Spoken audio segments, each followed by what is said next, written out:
ஐயா, கோயில் திருவிழா வருது, மேலதாளம் கரகாட்டத்துக்கெல்லாம் சொல்லணுங்க ஐயா. இதெல்லாம் ஏன் என்கிட்ட கேட்டுக்கிட்டு எப்பவும் போல செய்ய வேண்டியதானே? சரிங்க ஐயா. மது, இந்தாம்மா உனக்கு பார்த்துருக்கிற மாப்பிள்ள பிடிச்சிருக்கான்னு பார்த்து சொல்லு.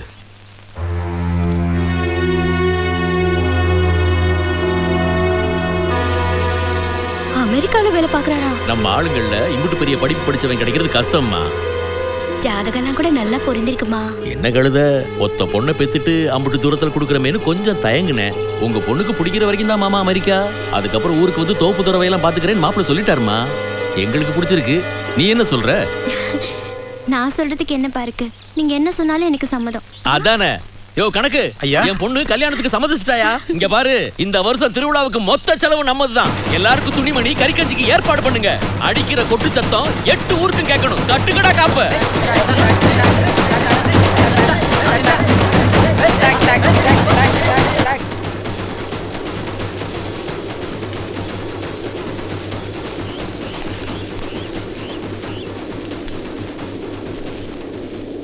இதை என்ன நம்ப சொல்ற? உண்மைதான் சொல்ற முனி. மதுமிதா, சீரியஸா பேசு. இதுல விளையாடுறதுக்கு என்ன இருக்கு? எனக்கு கல்யாணம் நடக்க போகுதுப்பா. வீட்ல எனக்கு மாப்பிள்ளை பார்த்தாச்சுன்னு தானே சொல்றேன். அப்ப நான் யாரு? நீயா? நீ என் ஃப்ரெண்டு. ஃப்ரெண்டா? ஆமா. கோயில்ல எனக்கு நீ ஃப்ளைங் கிஸ் கொடுத்த, உன் வீட்ல வச்சு நான் உனக்கு முத்தம் கொடுத்தனே, அதெல்லாம் ஃப்ரெண்டோட வேலையா? வீணை போட்டு குழப்பிக்காத. டூர் போகும்போது முகம் தெரியாத ஆளுக்கெல்லாம் ஃப்ளைங் கிஸ் கொடுக்குறோமே, அப்ப அதுக்கு அர்த்தம் என்ன? நம்ம சந்தோஷத்தை வெளிப்படுத்துற விஷயம் தானே. நீ எனக்கு கிஸ் கொடுத்தேங்கறியே, அது நான் கிட்ட கொடுத்து நீயா வந்து கொடுத்துட்டு திரும்பி பார்க்கறதுக்குள்ள தொட நடுங்கி ஓடி போயிட்ட. ஏய், அப்ப நீ இத்தனை நாள் என்ன நினைச்சிட்டு இருந்த? நீ என்ன லவ் பண்ற, நானும் உன்னை லவ் பண்றேன், 2 பேரும் கல்யாணம் பண்ணிட்டு சந்தோஷமா வாழ போறோம், அப்படித்தானே?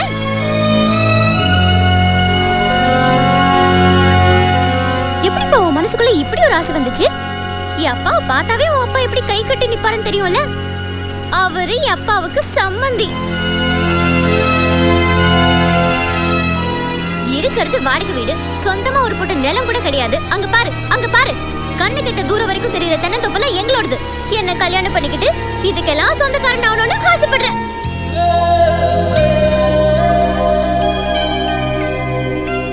இதுக்கெல்லாம் காரணம் என்ன தெரியுமா?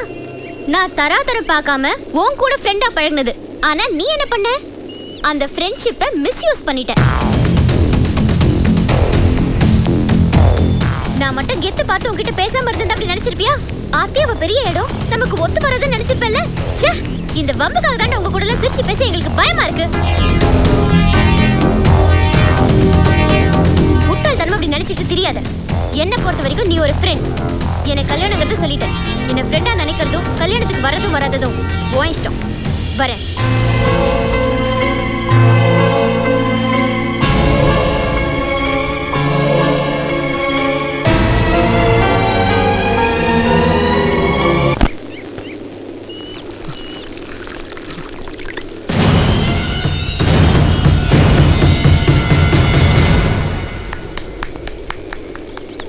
குடிடா குடி. வாழ முடியலன்னா இதை செஞ்சு சாகிற வந்து ஆம்பளை. ஏற்கனவே தலைப்புள்ளைய பறி கொடுத்துட்டு தவிக்கிற தாய் தப்பனுக்கு அடுத்த பிள்ளை மறந்து பிடிச்சி சாகிறது ரொம்ப ஆறுதலா இருக்குப்பா. அதுபோக இருந்த 2 பிள்ளை இழக்கிற அளவுக்கு இவங்க என்ன பாவம் பண்ணியிருப்பாங்கன்னு இருக்கிறவன் பூரா ஏளனமா பேசுறதை கேட்டு துக்கம் தாங்காம ஓத்தாப்பேன் தூக்குல தூங்கிடுவாங்க. மொத்தத்தில் முத்துமணி குடும்பமே குளோஸ். இதெல்லாம் நடக்கினா தானே என்ன? குடிடா குடி குடி. காதல தோத்துட்டேங்கிறதுக்கு அந்த முடிவுக்கு வரல. தராதரம் பார்க்காம ஃப்ரெண்ட்ஷிப்பை மிஸ்யூஸ் பண்ணிட்டேன்னு சொல்லிட்டான். அதைத்தான் சமையனால தாங்கிக்க முடியல. தராதத்தை பத்தி அவ பேசுறாடா? அவ எத்தனை பேரோட லைஃப் சீரியஸ் இருக்கான்னு தெரியுமாடா உனக்கு? உனக்காக தானே அவளை பத்தி இப்ப விசாரிச்சோம். அவ எத்தனை பேரை சுத்தல விட்டுருக்கான்னு தெரியுமாடா? வட்டி கடை கணேச, மெக்கானிக் சேகர், வக்கீல் மகன் நல்ல தம்பி, பாத்தியார் மகன் ராஜா, இப்படி 6 பேரை தாடியோட அலைய விட்டுருக்காடா அவ. கேட்டியாடா? இந்த கணக்கில் தான் ஒன்னையும் வச்சிருக்கா. அது மட்டும் இல்லப்பா, அவ ஆத்தாப்பன் பார்க்க போற மாப்பிள்ளை தான் அவ கெட்ட போறா. ஆனா நீ அவதான் முக்கியம்னு உன் மேல உசிரியே வச்சிருக்க ஆத்தாப்பனை விட்டு இப்படி சாகிறதுக்கு துடிக்கிற. டேய், எத்தனை வருஷத்துக்கு தாண்டா இதையே பண்ணிக்கிட்டு இருப்பீங்க? ஆணா இருந்தாலும் பொண்ணா இருந்தாலும் காதல்ல தோல்வினா உடனே தற்கொலை தானா? தினம் இந்த மாதிரி நியூஸ் பேப்பர்ல வந்துகிட்டே இருக்கணுமாடா? இந்த பார், அவ உன்னை ஏமாத்துறதுக்கு நீ அவளை பழி வாங்கணும். பழி வாங்கணும்னா நீ சாகிறதுக்கு பதிலாக அவளை சாகடிக்கணும்னு அர்த்தம் இல்லை. நீ நல்லா படிச்சு வேலைக்கு போய் சம்பாதிச்சு நல்ல நிலைமைக்கு வர்றத அவ பார்த்து பார்த்து பார்த்து இப்படி ஒருத்தனை மிஸ் பண்ணிட்டேன்னு மன உளைச்சல தினம் தூங்காம துடிக்கணும்டா. அதை செய்ய பாடுறா முதல்ல.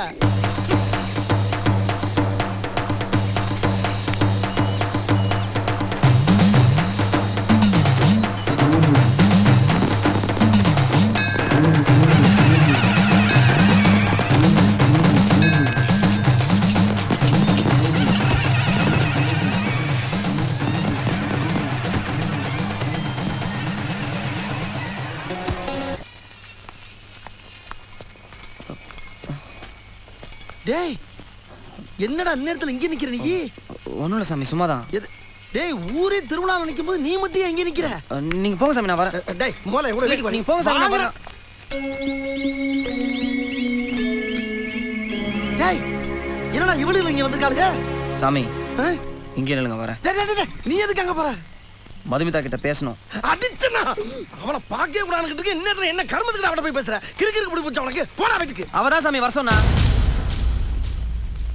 அதனால தான் வெயிட் பண்ணிட்டு இருக்கேன். இங்கே இருங்க, வரேன். வேணாம்டா முன்னாடி இருங்க சாமி, நான் வரேன்.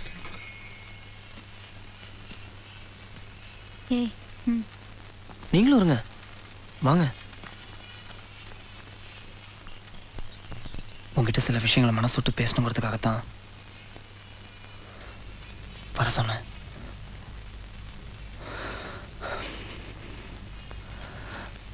நான் உன்னை காதலிச்சேன். நீ தான் என் உலகங்கிற அளவு காதலிச்சேன். ஆனா நீ என்ன காதலிக்கல. நல்ல ஃப்ரெண்ட்ஷிப்பை மிஸ்யூஸ் பண்ணிட்டேடான்னு சொன்ன பத்தியா? அப்பவே நான் செத்துட்டேன். எனக்கு என் மூச்சியை பார்க்கறதுக்கே பிடிக்கல. குற்ற உணர்ச்சியோட செத்து போயிடலாம் தான் முடிவு பண்ணேன்.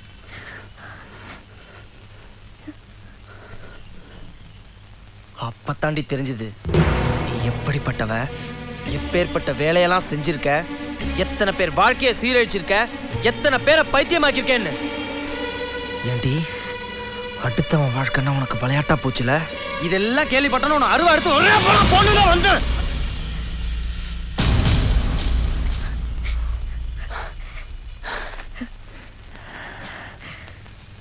ஆனா எங்க அப்பா என்ன இப்படி வளர்க்கல.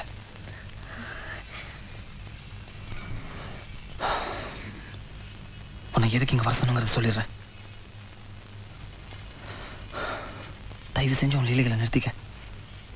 இப்போ அவனை பார்த்து வச்சிருக்காங்களே ஒரு மாப்பிள்ள, அவனுக்கு அது உண்மையாரு. அவன் வாழ்க்கையும் கெடுத்துறாத. இதை சொல்லிட்டு போலாம் தான் வந்தேன். அப்பாடா. ஆமா, உன் ஃப்ரெண்ட்ஸ் எல்லாரும் எதுக்கு வர சொன்னு கேட்கலையே. இப்படியே ஒருத்தனை ஏமாத்திட்டு இருந்தா எவனாவது ஒருத்தன் இப்படி செருப்பை கேட்டு அடிப்பா.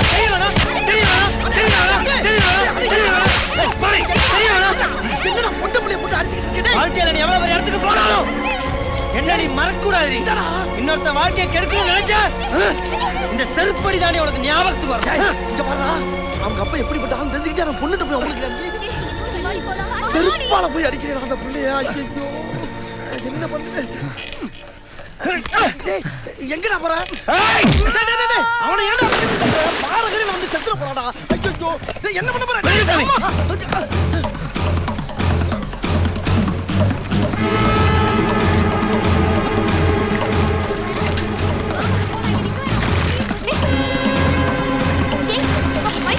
பண்ணிட்டு இருக்கான். வா, இங்க நிக்க வேண்டாம். போலாண்டி. ஐயோ ஓடி சொல்றத கேளு. ஐயோ ஐயோ கேளு.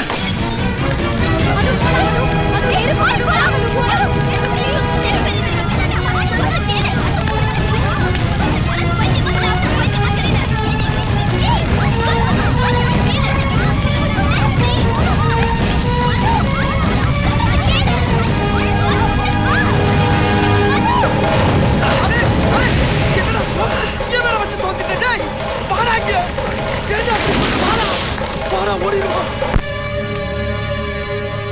என்னடி நினைச்சிட்டு இருக்கான் அவன்? உன்னைய அடிச்சிட்டு தோப்பை எரிச்சிட்டு அந்த முடிய சும்மா விட கூடாது. அவன் கையை வெட்டணும். வாடி இப்பவே போய் உங்க அப்பா கிட்ட போ. எவ்வளவு இங்க நடந்ததை பத்தி மூச்சு விட்டீங்க அவ்வளவுதான். என்னடி உளற? என்ன முனிய அடிச்சதையோ தோப்பை எரிச்சதையோ நீங்க யார்கிட்டயும் சொல்லவே கூடாது. அப்படி மீறி சொன்னீங்க நான் செத்துருவேன். இது என் மேல சத்தியம். என்னடி பேசுற? அந்த முனி உன்னை இந்த அளவுக்கு கசிக்கப்பட்டிருக்கா? அவனை கொல்ல வேண்டாம்.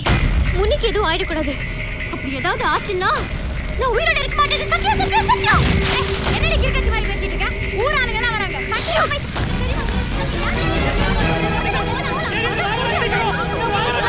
ஐயோ, என்ன தப்புல பண்ணிட்டு இருக்கீங்க? சின்னம்மா, நீங்க ஏன் நிக்கிறீங்க? சீக்கிரம் போயிடுங்கம்மா. போயிடுங்க. போயிடுங்கம்மா.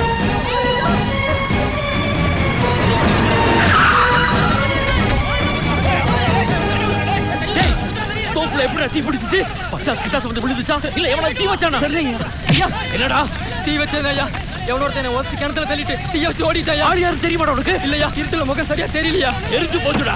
இது அவங்க விளையாட்டாண்டா இருக்கும். ஏன் தோப்புக்கே தீ வைக்கிற அளவுக்கு அவங்களுக்கு குளிர் விட்டு போச்சா? டேய், தீ வச்சது சிவசாமி மட்டும் உறுதியாகட்டும். அடுத்த நிமிஷமே 10 தலை உருளும். டேய் போங்கடா போங்கடா.